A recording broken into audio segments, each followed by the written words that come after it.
ଆଜିକାଲି ପରିବେଶ ପ୍ରଦୂଷଣ ସହ ବିଭିନ୍ନ ପ୍ରକାରର କେମିକାଲ ଯୁକ୍ତ ସାମ୍ପୁର କୁପ୍ରଭାବ କେଶ ଉପରେ ପଡ଼ିବା ଯୋଗୁଁ କେଶ କ'ଣ ହେଉଛି ନା ଅସମୟରେ ପାଚି ଯାଉଛି। ଖାସ୍ କରି ଝିଅମାନଙ୍କର ତ ବହୁତ ଟେନସନ୍ ହେଇଯାଉଛି ଯେ ମୁଁ ଚୁଟି ପାଚିଗଲା କ'ଣ କରିବି, କେଉଁ କଲର୍ ଲଗାଇବି। ତେଣୁ ବିଲକୁଲ ବି ଟେନସନ୍ ନିଅନ୍ତୁନି।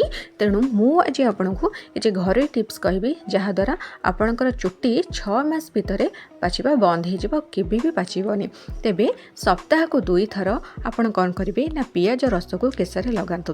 ପିଆଜକୁ ଭଲ ଭାବରେ ଛେଚିଦେବେ, ତାର ଯେଉଁ ରସଟା ବାହାରିଲା ତାକୁ ମେହେନ୍ଦି ସହିତ ମିଶାଇକରି କେଶକୁ ପ୍ରଥମେ 2 ପରସ୍ତ କରିଦେଇକରି ଚୁଟି ମୂଳରେ କଟନ ସାହାଯ୍ୟରେ ଆପଣ ସେହି ରସକୁ ଲଗାନ୍ତୁ। ଫରକ ନିଶ୍ଚୟ ଆପଣ ଜାଣିପାରିବେ।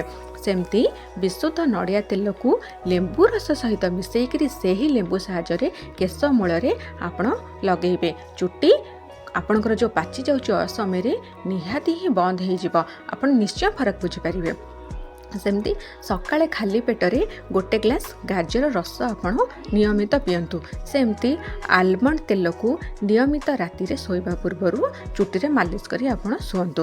ସେମିତି ତ୍ରିଫଳା ଚୂର୍ଣ୍ଣ ଯେମିତିକି ହରିଡ଼ା, ବାହାଡ଼ା, ଅଁଳା, ଏହାକୁ 2 ଥର ଯଦି ଆପଣ ଦିନକୁ ଖାଉଛନ୍ତି ତେବେ ଆପଣଙ୍କର ଚୁଟି କଳା ତ ହେବ ତା ସହିତ ଲମ୍ବା ମଧ୍ୟ ହେବ।